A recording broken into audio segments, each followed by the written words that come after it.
Hi everyone, thanks for joining us for our Winter Wellness Guide video. Today we'll be talking about New Year's resolutions and repairs. My name is Kristen Sorgi. I am a doctoral student at Temple University studying clinical psychology, and I'm currently working as a psychology extern with Dr. Virginia O'Hare at the Jefferson Center City Clinic for Behavioral Medicine. And I'm Francie Fitzgerald. I'm an MSW candidate at the University of Pennsylvania, where I'm studying healthcare social work. And this year I'm working with Virginia O'Hare, also in the Behavioral Medicine Center City Clinic. So thanks so much for joining us for our presentation today. We're going to start with some objectives that we hope to cover in today's presentation. So first we'll discuss setting resolutions to help make the most of the new year. And then we'll introduce a tool to help identify your values in this process.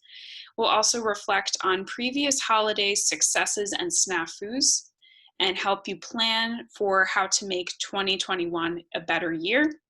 And finally, consider the process of making repairs.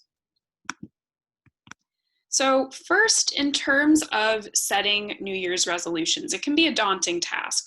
So something that might help you know how to make the best of this year and set resolutions that are really important to you would be to reflect on your values. So a way to identify your values is to ask yourself, what is most important to you in life? Or who do you want to be? What do you want to stand for? Those are the kinds of questions to think about in identifying your values. A fun exercise you can do is to consider that someday your family and your friends might be planning a 90th birthday party for you. And at this party, loved ones are standing up to give speeches or toasts about you, commemorating the long life that you've lived so far.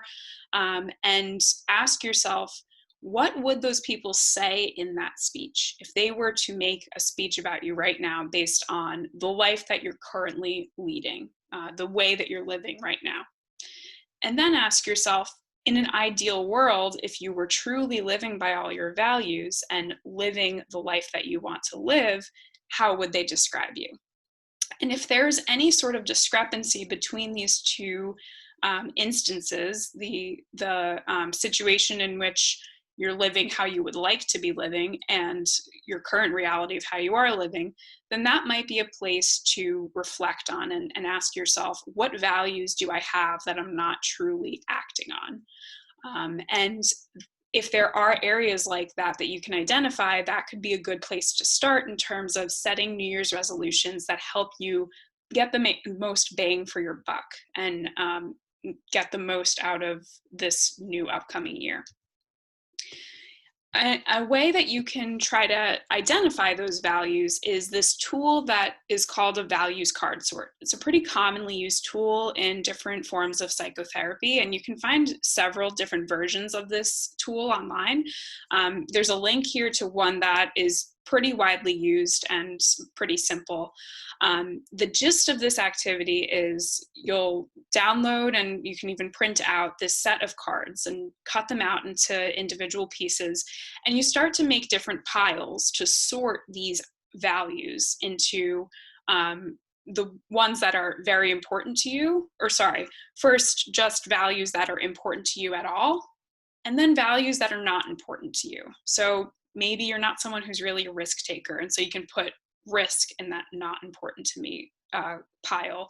And similarly, maybe you're not really someone who needs much alone time, so solitude might be not important to you.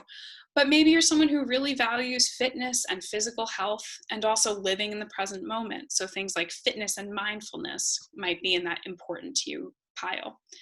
From that important to you pile, you then narrow it down into your top few values so that you can focus your attention a little bit more closely on the ones that are most important to you. So maybe compassion towards yourself and towards others is a very important to you value. And so by this process, you can narrow it down to the things that are most worth your precious time and set New Year's resolutions according to those values.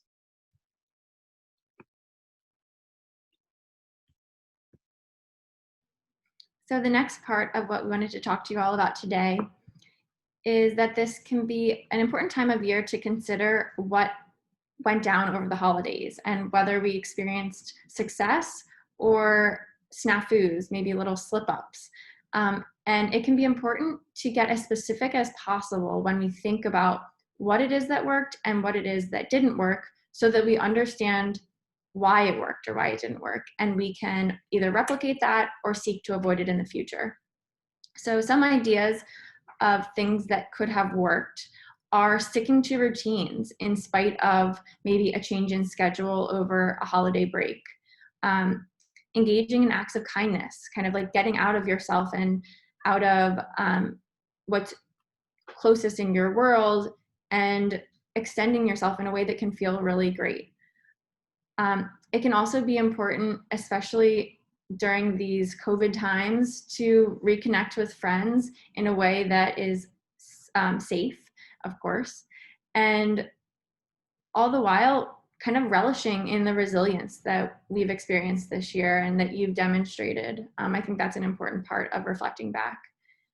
And then as you look to try to avoid things that didn't work, consider negative outcomes that may have resulted from controversial conversations with family members or overworking and ignoring self-care. The social media envy that can be induced this time of year as we see other people perhaps experiencing a holiday that we've idealized in our head. So these are all things to consider. And then as we move on to the new year, let's see if I can switch. Oh, thank you. As we move on to the new year, we want to think about general highs and lows of the past year and look again to maximize what we appreciated and minimize what we didn't. And as you consider this, you can think in categories. Think about emotions, social, physical, spiritual aspects of your life that you want more of, such as laughter and play. Maybe this year has afforded you the chance to do things that you wouldn't usually do. For instance, I engage in a virtual book club with friends from all over the globe, and had it not been for the occurrence of COVID, I'm not sure we would have come together in this way. It's also a great time to consider trying a new hobby, adopting a new pet, or picking up a plant. I know that can add something comforting or beautiful to your environment, as it has for me. And then as you consider what you want less of in 2021, the most obvious being that we really hope for a decrease in COVID infections and complications. But consider also things that you've been scared to say or haven't taken the time to sit down and share with a loved one. They can be powerful and might have a great impact on the year ahead. Next up is the topic of repairs and how to make repairs when you have either broken trust, hurt feelings, strained a connection, or just simply made a mistake. And one of the resources that I found most valuable in understanding the power of an apology and also the strategy for a true apology is through the work of Harriet Lerner. And this is her book here on the screen, Why Won't You Apologize? She was interviewed by Brene Brown on her Unlocking Us podcast this past year and went over the 9 important factors in a true apology that I think are worth mentioning. The first of which is not to include the word but in your apology. You don't want to make an excuse for yourself. It can invalidate the experience for the other person. Secondly, you want to keep focused on your actions and your behaviors and not on the other person's response or their feelings. So continue to use I statements. That can be very helpful. The third is to include an offer of a reparation or restitution that fits the situation. And you can offer this verbally, but it's even more powerful to show this through corrective action. And this speaks to the bullet point above, which says, make amends and show your commitment to change, which in some cases may require some creativity because you can't always repay what was taken or you can't fix what was lost. So that's something that you have to think outside of the box and show that you really are committed to change. Fourth, Harriet Lerner talks about not overdoing the apology in a way that can seem self-effacing, but in actuality can be very narcissistic. So you don't want to hijack the pain of the apologizer. And you should really focus on the fact that the apology should only be about soothing the hurt of the other person. As you do this, it's important not to shut down to feedback, to try to stay as open as possible to hearing what the other person needs to say through wholehearted, non-defensive listening.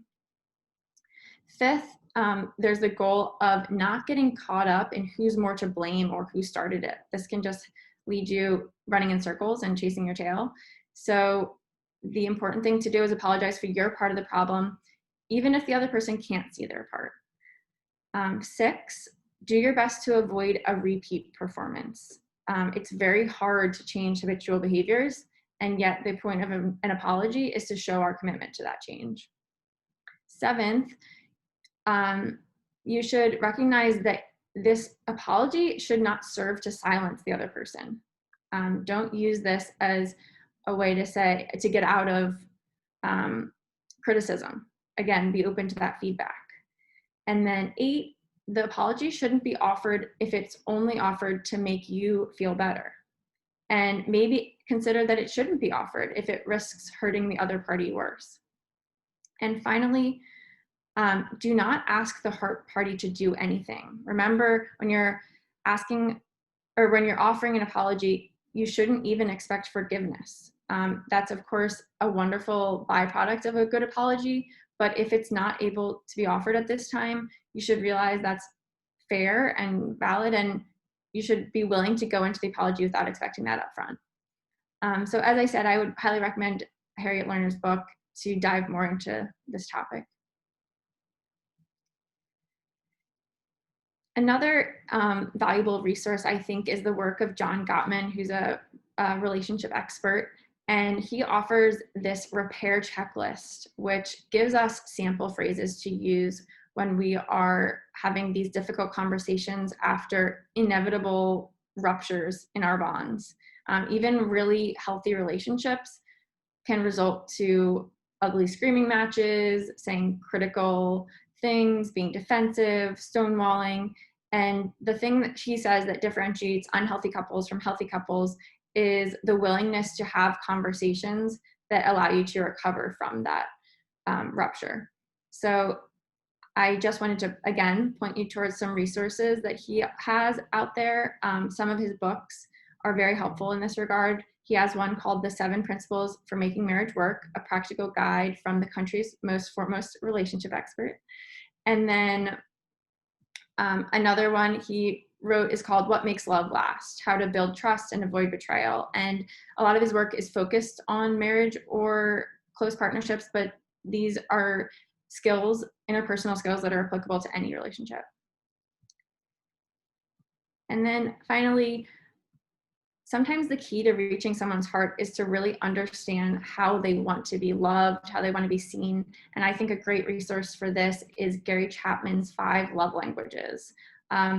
If you search him online, you can find lots of infographics like the one I have here that give you some guidance on how to gauge someone else's love language, how to assess your own, and then things you can do to support someone in the way that they want to be supported, things you can avoid that they might not appreciate because of the way that they appreciate love in certain ways, and then ultimately can lead to deeper understanding of self and other that can be valuable for relationships. So thank you for taking the time to listen to us today. I hope it's helpful in some way and that some of the resources we shared benefit you, and we wish you the best of luck in 2021.